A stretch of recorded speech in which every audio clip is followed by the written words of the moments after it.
Hello friends, आज हम ऊर्जा को हम संतुलित कैसे कर सकते हैं इस विषय में थोड़ी चर्चा करेंगे। हमने ऊर्जा व ध्यान सीरीज स्टार्ट की है। उसमें मैंने बताया है कि ऊर्जा को जगाकर ऊर्जा का रूपांतरण कैसे करें और ऊर्जा को हम ट्रांसफॉर्म कैसे करें। उस वीडियो को आप विस्तार से सुनिएगा, तभी बात क्लियरिटी से समझ आएगी। आज हम समझते हैं कि हम ऊर्जा को संतुलित कैसे करें। हमें ऊर्जा को संतुलित करना क्यों ज़रूरी है। हमारी जीवन ऊर्जा की दो संभावना है। हर जगह ऊर्जा ही व्याप्त है। जैसा कि मैंने आपको पहले भी वीडियो में बताया, हर प्राणी, हर मनुष्य, जीव जंतु, जानवर, सजीव और निर्जीव चीज़ों में भी हर जगह ऊर्जा व्याप्त है। ऊर्जा की अनंत संभावना है। तो जैसे पॉजिटिव ऊर्जा है तो नेगेटिव ऊर्जा भी विद्यमान है। हर जगह उस ऊर्जा का उपयोग है। आपका जिस तरफ ध्यान होगा उस तरफ ऊर्जा प्रभावित होगी। अगर आप सकारात्मक दृष्टिकोण रखते हैं तो ऊर्जा उसी तरफ प्रभावित होगी, और अगर आप नकारात्मक दृष्टिकोण रखते हैं तो ऊर्जा उस दिशा में प्रभावित होगी। यह हमने विस्तार से पिछले कई वीडियो में समझा है। लेकिन अब ऊर्जा को हम संतुलित कैसे कर सकते हैं।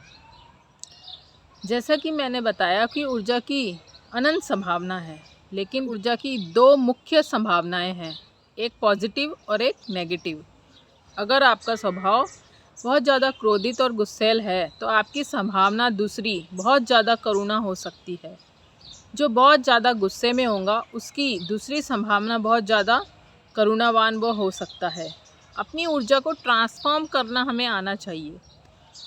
जब हम अपनी ऊर्जा को संतुलित कर लेते हैं तो अपने आप ट्रांसफॉर्म हो जाती है और वह अपने निचले तल से अपने हाईएस्ट फॉर्म में प्रकट होती है। अगर आप बहुत ज़्यादा गुस्सैल और बेचैन होंगे, अगर आप अपनी इसी ऊर्जा को ट्रांसफॉर्म करने की अभ्यास करेंगे या फोकस करेंगे, ध्यान लगाएंगे, तो यही ट्रांसफॉर्म होकर करुणा बन जाएंगी, प्रेम बन जाएंगी। अगर आप बहुत ज़्यादा कामुक व्यक्ति हैं, अगर आप अपनी कामुक ऊर्जा को ट्रांसफॉर्म करते हैं तो वह ब्रह्मचर्य बन जाएगी। आप ब्रह्मचर्य को उपलब्ध हो जाएंगे। तो इसी तरह जीवन ऊर्जा को संतुलित करने के लिए हमें प्रतिदिन ध्यान का सहयोग लेना चाहिए। हमें ध्यान करने बैठना चाहिए। अब ऊर्जा संतुलित कैसे हो तो इसका विस्तार से समझते हैं। अगर हमें अपनी जीवन ऊर्जा को संतुलित करना है तो सर्वप्रथम अपने 7 चक्रों को, 7 शरीर को, 5 तत्वों को, इन्हें संतुलित करना अत्यंत अनिवार्य है। जैसे ही हम इन चक्रों को, इन तत्वों को संतुलित करते हैं तो हमारा भीतर एक संतुलन, एक बैलेंस पैदा होता है।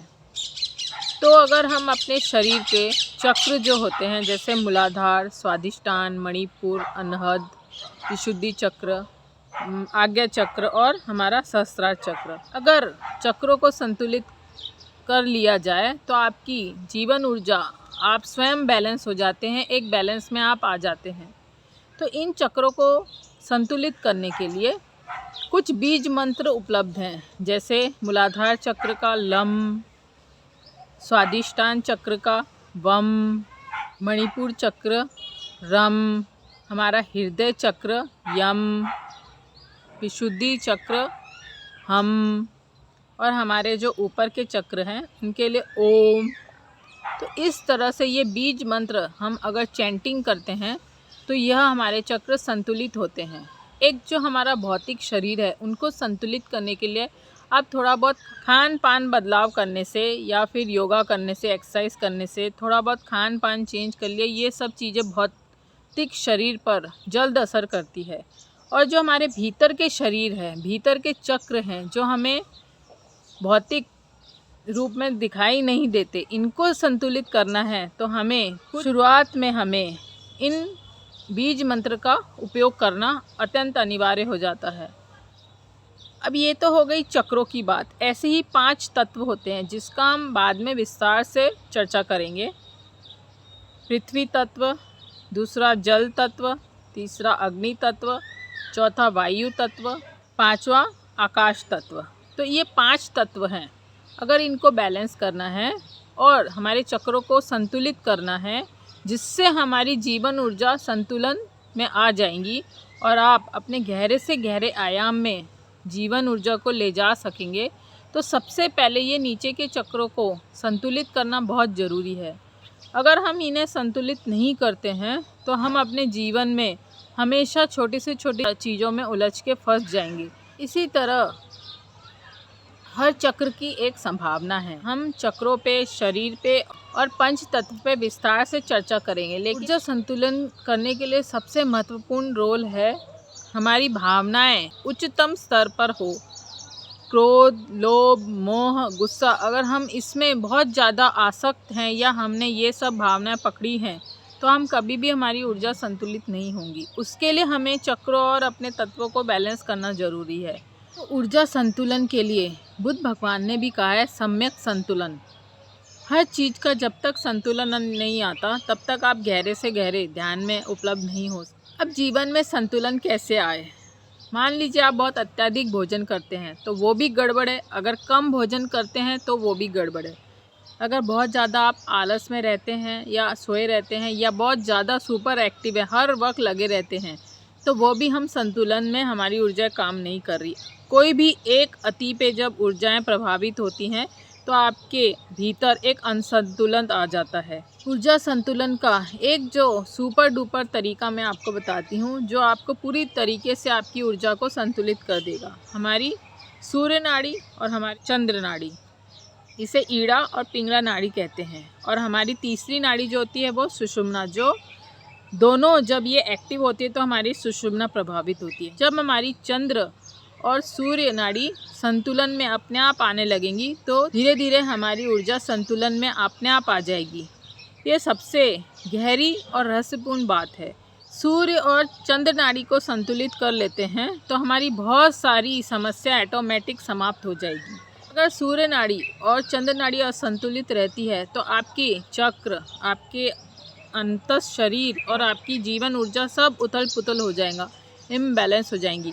अगर सूर्य नाड़ी ज़्यादा ही सक्रिय है तो आप बहुत ज़्यादा एक्टिव होंगे। आप एक जगह बैठ ही नहीं सकते, आपका मन एक जगह बैठने में असक्षम हो जाएगा। वह हमेशा भाग दौड़, इधर जाना है, वो करना है, ऐसा करना है, हर वक्त एक्टिव रहेगा।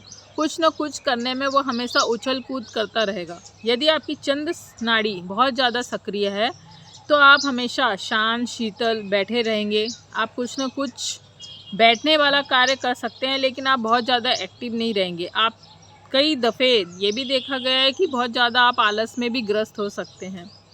तो दोनों का असंतुलन आपको एक नकारात्मक दिशा की ओर ले जाएगा। इसीलिए सम्यक संतुलन बहुत अनिवार्य चीज़ है। हमारी ऊर्जाओं का संतुलन बहुत ज़रूरी है और सारा संतुलन हमारी ये दो सांसें जो हैं, दो स्वर जो हैं, इसमें व्याप्त है। इन दोनों को अगर संतुलित कर लिया जाए तो आपकी ऊर्जाएं संतुलित हो जाएंगी, तो बहुत ज़्यादा कुछ करने की ज़रूरत नहीं होगी। सूर्य और चंद्र एक संतुलित होने पर ऑटोमेटिक एक सुषुम्ना नाड़ी प्रभावित होने लगती है। सुषुम्ना स्वर एक्टिव होता है जब आप गहरे ध्यान के और समाधि की अवस्था में होते हैं। तो स्वर विज्ञान बहुत गहरा विज्ञान है। अगर आप सूर्य चंद्र का स्वर को मेंटेन कर लेते हैं, संतुलित कर लेते हैं, तो आप बहुत सारी चीज़ों से ऑटोमेटिक संतुलित कर लोगे। तो अब इसे सूर्य और चंद्र को संतुलित कैसे किया जाए? तो सबसे अच्छा मार्ग है, सूर्य और चंद्र को संतुलित करने के लिए लोम विलोम सबसे कारगर है। कपालभाति, लोम विलोम ये अवश्य करें। और दूसरी चीज़ सबसे बेहतर भ्रामरी प्राणायाम अवश्य करें। और भ्रामरी कैसे करना है मैं आपको इसका प्रयोग करके बताती हूँ। भ्रामरी इस तरीके से करें तो हमारा सूर्य और चंद्र बैलेंस हो जाएगा। तो आप मुझे ध्यान से देखिएगा।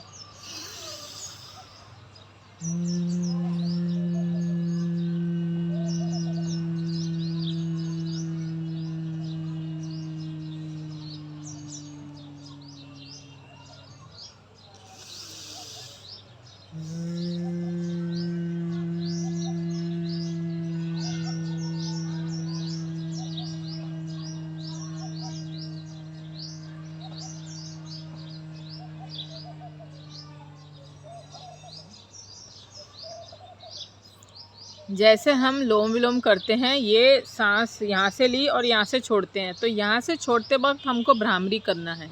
और जब यहाँ से लेना है फिर यहाँ से छोड़ते वक्त भ्रामरी करना है। एक बार आप और गौर से देखिए।